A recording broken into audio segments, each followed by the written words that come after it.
11তম গ্রেডে বেতন সহ ৩ দফা দাবিতে দেশের সব সরকারি প্রাথমিক বিদ্যালয়ের সহকারী শিক্ষকরা আজ থেকে টানা পূর্ণ দিবস কর্মবিরতি পালন করছেন। শিক্ষকরা বলছেন তারা যৌক্তিক দাবি নিয়ে কর্মসূচি পালন করছেন। দাবি আদায় না হওয়া পর্যন্ত তাদের এই কর্মসূচি চলবে বলেও হুঁশিয়ারি দেন তারা। এর আগে ৫ থেকে ১৫ই মে পর্যন্ত প্রতি কর্মদিবসে ১ ঘন্টা কর্মবিরতি পালন করেছেন। ১৭ই মে থেকে ২ ঘন্টা, ২১শে মে থেকে আধাবেলা কর্মবিরতি পালন করেছেন তারা।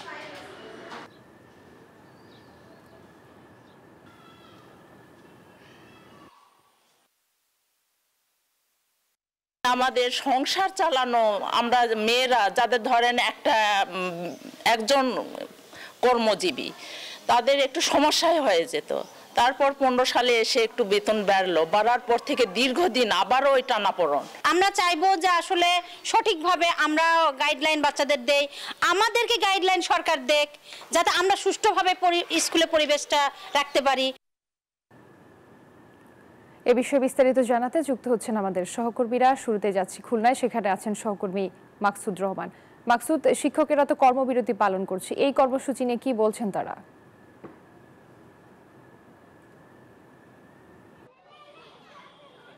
জি ধন্যবাদ। আজকে সকাল থেকেই কিন্তু স্কুলগুলোতে পূর্ণ দিবস এই কার্যক্রম বন্ধ রয়েছে। আমরা সকাল থেকে কয়েকটি স্কুলে গিয়েছি, সেখানে যে দেখেছি যে যথারীতি কিন্তু শিক্ষার্থীরা স্কুলে উপস্থিত হয়েছিল, কিন্তু কর্মসূচির অংশ হিসেবে কিন্তু শিক্ষকরা ক্লাস বর্জন করেছে। আমরা এই মুহূর্তে এসেছি খুলনার মেহমানে আলিয়া সরকারি প্রাথমিক বিদ্যালয়। এখানে দেখেছি যে শিক্ষার্থীরা বিক্ষিপ্তভাবে ঘোরাঘুরি করছে এবং শিক্ষকরা কিন্তু লাইব্রেরি কার্যক্রমে উপস্থিত রয়েছে। আমরা দেখতে পাচ্ছি যে একটা তথ্য অনুযায়ী সরকার কিন্তু এই শিক্ষকদের বেতন বৃদ্ধির একটা প্রস্তাবনা দিয়েছিল। সেই বেতন বৃদ্ধির উদ্যোগ নেওয়ার পরেই কিন্তু প্রাথমিক এবং গণশিক্ষা মন্ত্রণালয় একটা প্রস্তাব দিয়েছে যে এই সহকারী শিক্ষকদের কিন্তু 12 দফা গ্রেডে তারা বেতন দিতে, কিন্তু এই শিক্ষকদের দাবি যে তারা কিন্তু চাকরির শুরুতে 11 দফা গ্রেড নির্ধারণের দাবি এনেছে। আমরা দেখি যে এই স্কুলের লাইব্রেরি কক্ষের যদি একটা চিত্র দেখায়, কিন্তু শিক্ষকরা কিন্তু এখানে বিক্ষিপ্তভাবে বসে আছেন এবং শিক্ষার্থীরা কিন্তু বিভিন্ন বাইরে অবস্থান করছে। আমি একজন শিক্ষক নেতার সাথে কথা বলতে চাই যে কোন দাবিতে আসলে আপনারা এই কার্যক্রম শুরু করেছেন।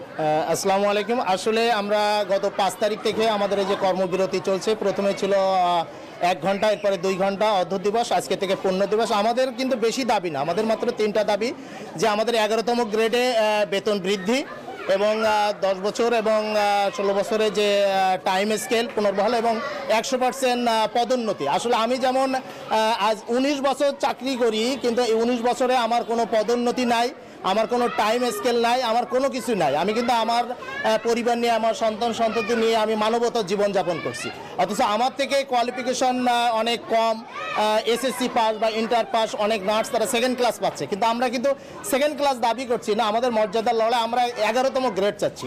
তো আমাদের এই 11তম গ্রেড দিলে যে সরকার মহোদয়ের যে অনেক বেশি বাজেট লাগবে, অনেক বেশি টাকা লাগবে, সেটাও কিন্তু না। সামান্য কিছু পরিবর্তন হয়, কিন্তু এটা আমাদের একটা মর্যাদার লড়াই এবং আমরা এতদিন কিন্তু শিক্ষার্থীদের জন্য কোনো ক্ষতি না হয় সেইভাবে আমরা কার্যক্রম করেছি, চালিয়েছি এবং আমরা কিন্তু সেভাবে কার্যক্রম চালাচ্ছিলাম 1 ঘন্টা, এরপরে 2 ঘন্টা অর্থাৎ। আজকে কিন্তু আমরা কোনো প্রতিশ্রুতি না পাওয়ার কারণেই আমরা কিন্তু আজকে বাধ্য হয়েছি এবং আমাদের পিঠ দেয়ালে ঠেকে যাওয়ার কারণে আমরা আজকে বাধ্য হয়েছি যে এই পূর্ণ দিবস কর্মবিরতি পালন করার জন্য। তো আমরা সরকার মহোদয়ের কাছে এবং কর্তৃপক্ষের কাছে বিনীত অনুরোধ জানাবো যে আমাদের এই যে প্রাণের দাবি, আমাদের ছোট ছোট 3টা দাবি, এই 3টা দাবিকে মেনে নিয়ে এই কোমলমতি শিশুদের যেন কোনো পড়ালেখার ক্ষতি না হয় বা আমরাও যেন পূর্ণ উদ্যম নিয়ে, পূর্ণ শক্তি নিয়ে, পূর্ণ প্রেরণা নিয়ে আমরা আমাদের এই শিক্ষাকে আমরা কাজে লাগাতে পারি এবং আমাদের সম্পূর্ণ সময়টাকে এই কাজে নিয়োজিত করতে পারি, সেই আশা ব্যক্ত করছি। ধন্যবাদ। আপনি শুনছিলেন যে আসলে কিন্তু এই শিক্ষকরা কিন্তু ন্যায্য 3টা দাবির কথা বলছেন, একই সাথে তারা কিন্তু বলছেন শিক্ষার মান উন্নয়নের কথা বলছেন এবং প্রধান শিক্ষক পদের শতভাগ পদোন্নতির কথা বলছেন। তো এই ছিল খুলনা থেকে সর্বশেষ। আমরা ফিরে যাচ্ছি আমাদের আরেক সহকর্মী মুর্তজার কাছে।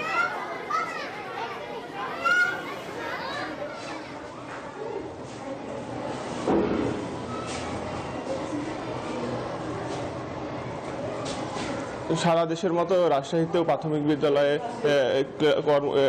শ্রেণীকক্ষে পাঠদান বন্ধ করে কর্মসূচি চলছে। আমরা রাজশাহীর ঘোড়ামারা সরকারি প্রাথমিক বিদ্যালয়ে রয়েছে, এখানে এই স্কুলেও কিন্তু অন্যান্য স্কুলের মতো পাঠদান বন্ধ রয়েছে। প্রাথমিক বিদ্যালয়ের শিক্ষকরা বলছেন যে তাদের যে 3 দফা দাবি, সেই দাবি আদায় না হওয়া পর্যন্ত তাদের ধারাবাহিক কর্মসূচি অব্যাহত থাকবে। তাদের চাকরির শুরুতে 11তম গ্রেডে বেতন নির্ধারণ করতে হবে, 10 বছর ও 16 বছর পূর্তিতে উচ্চতর গ্রেড প্রাপ্তির যে জটিলতা আছে সেটি নিরসন করতে হবে এবং প্রধান শিক্ষক পদে শতভাগ পদোন্নতি দিতে হবে।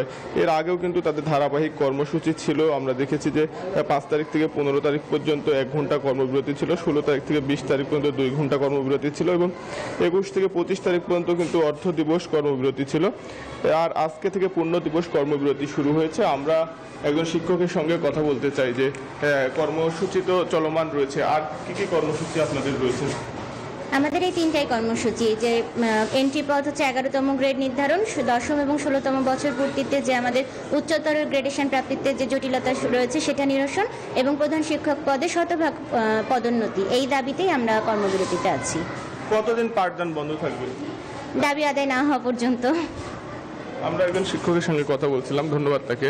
তিনি যেমনটি বলছিলেন যে দাবি আদায় না হওয়া পর্যন্ত তাদের যে ধারাবাহিক কর্মসূচি, সেই কর্মসূচি অব্যাহত থাকবে এবং তাদের যে 3 দফা দাবি, সেই দাবিতে রাজশাহী সকল প্রাথমিক বিদ্যালয়ের পাঠদান কিন্তু বন্ধ রাখার তারা ঘোষণা দিয়েছেন। আজকে আমরা দেখেছি যে বিভিন্ন প্রাথমিক বিদ্যালয়ে শিক্ষার্থীরা এসেছেন, তারা বিদ্যালয়ে আছেন, তবে স্কুল খোলা থাকলেও কিন্তু শ্রেণীকক্ষে পাঠদান বন্ধ রয়েছে এবং তারা বলছেন যে ধারাবাহিক যে দাবি, সেই দাবি তাদের দীর্ঘদিনের দাবি, সেই দাবি আদায় না হওয়া পর্যন্ত তাদের এই কর্মসূচি অব্যাহত থাকবে। এই ছিল রাজশাহী থেকে সর্বশেষ। ময়মনসিংহ থেকে একই খবর জানাচ্ছেন সহকর্মী নোমান। আমরা যাচ্ছি নোমানের কাছে।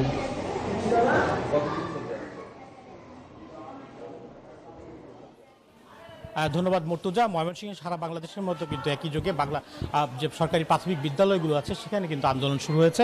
আমরা ময়মনসিংহের বেশ কয়েকটি স্কুলে গিয়েছি এবং তার দেখেছি যে অভিভাবকরা এসেছেন এবং শিক্ষার্থীরা এসেছেন, কিন্তু কোনো ক্লাস পরীক্ষা শিক্ষার্থীরা কিন্তু ক্লাসে যাচ্ছে না, অর্থাৎ শিক্ষকরা ক্লাসে যাচ্ছে না। আমি এই মুহূর্তে ঠিক ময়মনসিংহের যে প্রাণকেন্দ্র গাঙ্গিনাপাড় স্কুলটি সেখানে দাঁড়িয়ে আছি। গাঙ্গিনাপাড় স্কুলের ছাখারিপট্টি যে স্কুলটি সেখানে দাঁড়িয়ে আছে এবং সেখানে আপনি দেখতে পাচ্ছেন আমার ক্যামেরার পেছনে অভিভাবকরা আছেন, শিক্ষার্থীরা আছেন, কিন্তু শিক্ষকরা সারা দেশের মতো তাদের দাবি নিয়ে কিন্তু আসলে আন্দোলন করছেন। আমি একটু এই স্কুলটির প্রধান শিক্ষিকার সাথে একটু কথা বলতে চাই। আমরা জানতে চাই যে আসলে আপনার কেন্দ্র থেকে কোনো এই পর্যন্ত আপনাদের ব্যাপারে কি নির্দেশনা এসেছে এবং সরকারের পক্ষ থেকে কোনো আলোচনা হয়েছে কিনা? কেন্দ্র থেকে আসছে, সরকারের পক্ষ থেকে এখনো সেরকম কোনো নির্দেশনা পাই নাই। আর আমাদের টিচাররা মানে ক্লাস সেরকম হচ্ছে না, ক্লাসে যাচ্ছে, শিক্ষার্থীরা আসতেছে তাদের নিরাপত্তার কথা ভেবে, কারণ ব্যথা পায়, ঝগড়া মারামারি করে, ওই জন্য তাদের নিরাপত্তার কথা ভেবে টিচাররা ক্লাসে অবস্থান করছে। ধন্যবাদ আপনাকে। শুনছিলেন আসলে ওনাদের যে দাবি দেওয়া, সেই দাবি দেওয়া নিয়েই কিন্তু তারা এখন পর্যন্ত বিভিন্ন প্রাথমিক বিদ্যালয়গুলোতে আছেন। তো আমি ময়মনসিংহের গাঙ্গিনাপাড়ের এই স্কুলটিতে, ছাখারিপট্টি স্কুল থেকে আমার কাছে এই ছিল সহকারী শিক্ষকদের আন্দোলনের সর্বশেষ খোঁজখবর। ফিরছি স্টুডিওতে। সারা দেশে প্রাথমিক বিদ্যালয়গুলোর শিক্ষকদের কর্মবিরতি চলছে, সে বিষয়ে জানাচ্ছিলেন আমাদের সহকর্মীরা।